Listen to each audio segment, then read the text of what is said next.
We're going to change a timing chain tensioner on a 2005 Cavalier that is causing this sound at startup.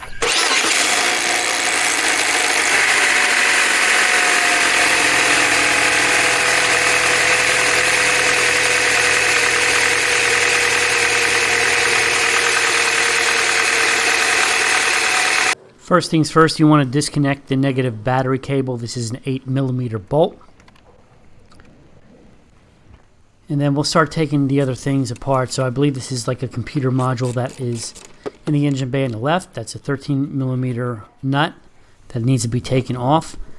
And then there is another 10mm nut that is connected on the inside of it that we need to take off, and then a strap that needs to be taken off. That was already off on mine, so I didn't have to take it off. But you can then take this and move it to the side. I just put it up on the top, and so made sure it was out of the way when I was working on the engine. Next, we want to remove the electrical connector from the ignition control module. And we could use just a screwdriver to do that, flathead, or you could probably use your finger if it's small enough to pull the clip up. Next, we want to remove the ignition coil pack assembly from the engine. And so these are 10mm bolts. You could use a hand tool to do that, and then once you get the bolts out, it should just pull straight up. There might be a little hesitation from the coil packs being in there for so long, depending on how long they've been in there, but I have changed this out before, so it wasn't too much to pull on it and take them out.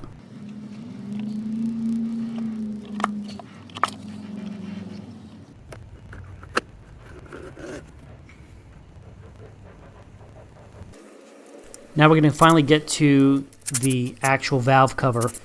So there are 14 bolts in total, all 10mm, and so I'm using the drill to take them all out. I will not drill them in, but to take them out, I'll use a drill to take them out.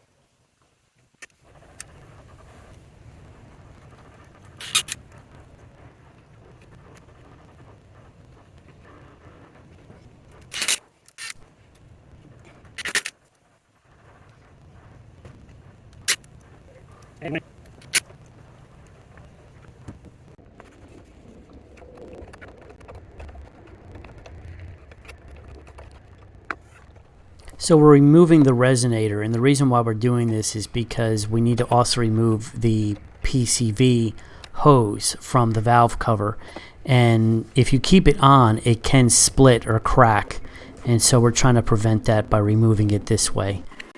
You just have to loosen 2 bolts and then remove 2 electrical connectors, and then you can get the resonator off.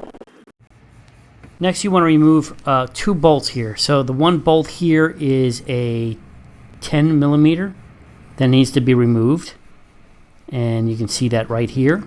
And then on the other side, which is holding the ground strap, is another 10mm, a bolt that needs to be removed. Now once you remove this, your job is not done, because there's other bolts you need to remove. You have to remove these because you won't be able to remove the cover without them.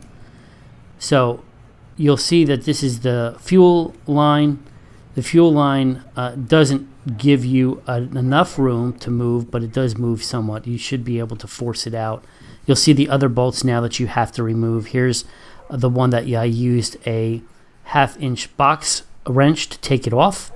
And so that took off this one, and also took off this other one over here. So these are a 1/2-inch box wrench. Should be able to take those off. Once you get them off, you can start working on prying the valve cover off. Valve cover is going to give you some hesitation, so you really need to kind of dig in there. I used a small flathead, and then I used a flathead chisel to kind of get some leverage in there to pull it off.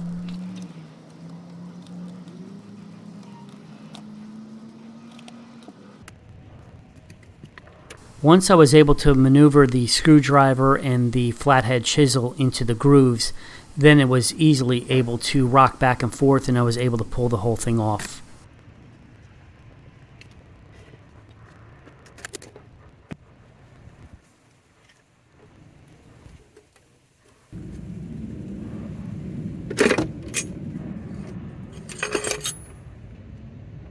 And here we are. Here is now the valve cover being removed, and you can see the engine is really, really clean. Not much problems with this engine at all.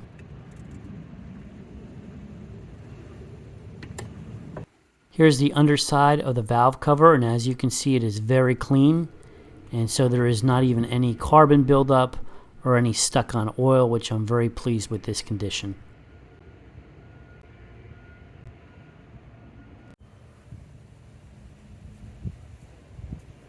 So I'm putting zip ties around the timing chain. I'm going to use 4 zip ties to do so, and this is just to keep the timing chain in check when I remove the tensioner, that it won't move.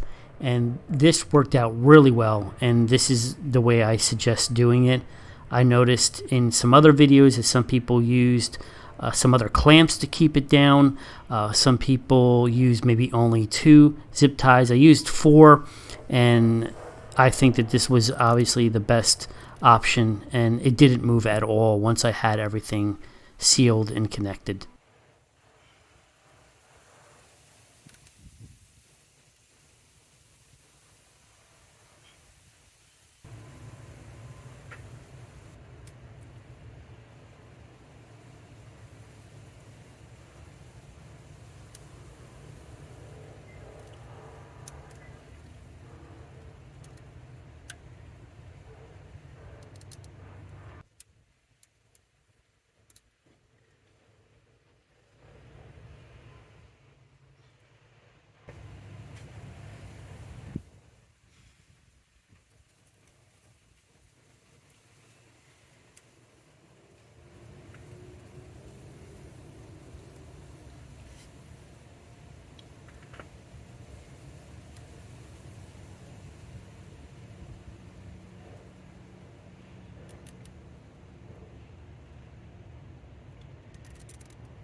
Here's a closer look at the job that I did with the zip ties.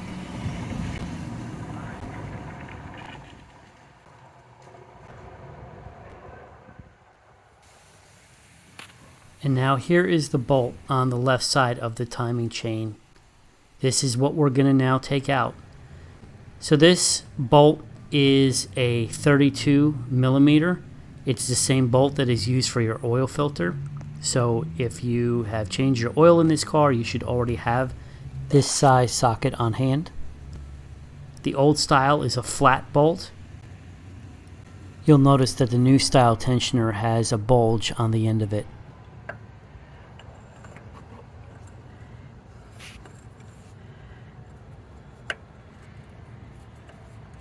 So you really need some leverage with this in order to take it out, and you don't want to be kind over here. You really want to work on it and get an extension bar if possible. I had an old PVC pipe that I used to take off the bolt and give it enough leverage to loosen it.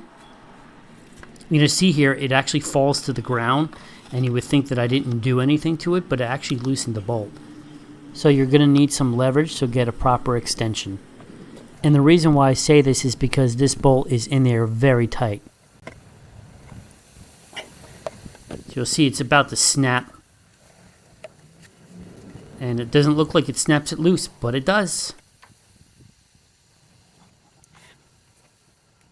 There it goes. So now it's easily coming out with no problems.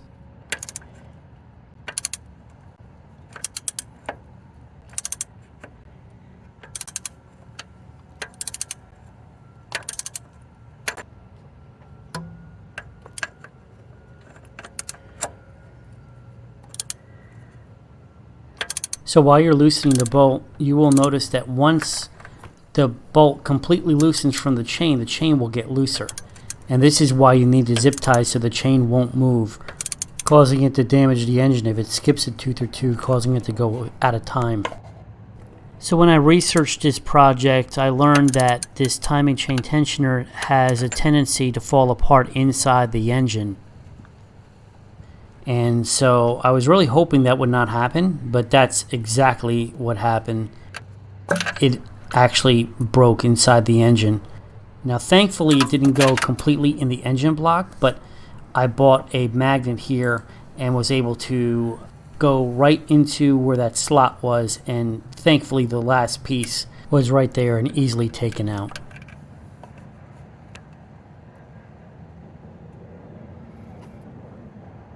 Here's the new timing chain tensioner that I bought from Amazon, and you can see it has the bump on the end of it, so it's not flat.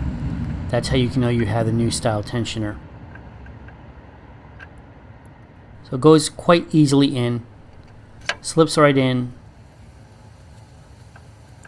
screws easily inside.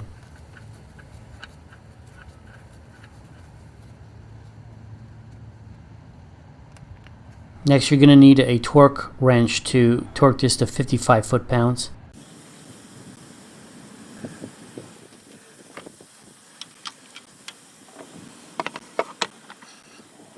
Same 32 millimeter bolt. Definitely want to tighten it at least 3 times just to make sure it's in there right.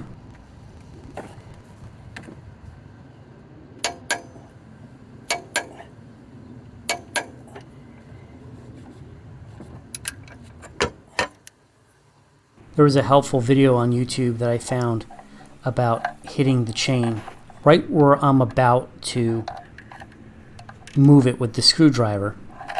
And that's where you want to stick in a wrench. This is an 8-inch wrench. It really wasn't ideal. I wish I had something a little bit longer. And it took me quite some time to make sure I was feeling it right and getting it right. And there's a click when you actually hit it. And then once you get the click and you hit it, the chain will tighten, and then you can remove the zip ties from the chain. And you'll know that it's active because you wouldn't be able to move the chain like I did before with the flathead screwdriver in the previous scene.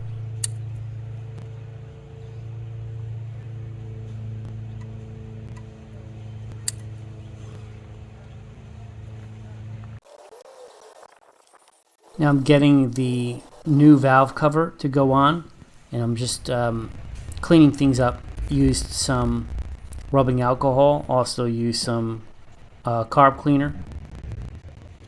So just wiping it down real good. Make sure it's a good surface to put back the valve cover. And the valve cover I'm using was from a previous video. If you look back at my videos, you can see me cleaning the old engine in here, which was a 2005, and the current one in there now is a 2004. And so you can see I cleaned up this valve cover pretty good. This isn't the one that came out, this is another one. Got the new gaskets on. I didn't use any sealant underneath that, and it's not leaking at all. So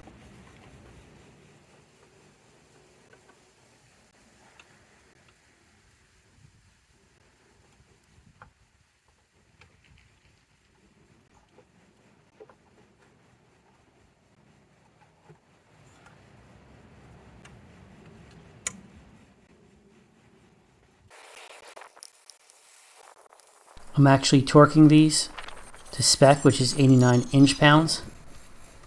And so there is no way that these bolts have to be bolted down as far as a sequence. So I'm going kind of back and forth between sides just to make sure they're kind of even.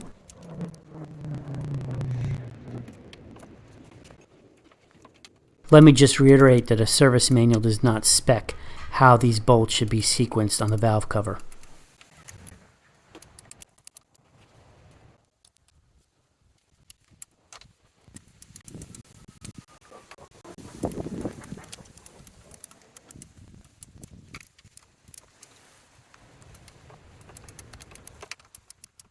Finally, you want to reinstall the following.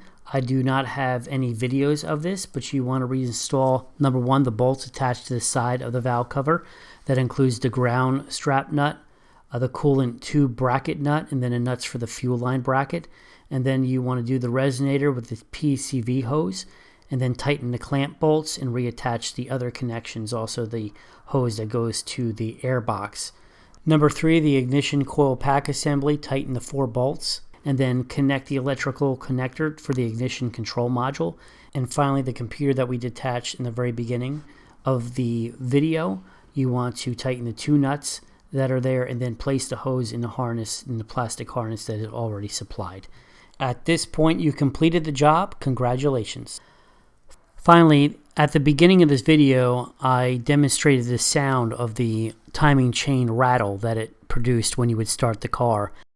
And now I want to demonstrate to you what the sound is like after the repair. So hear this.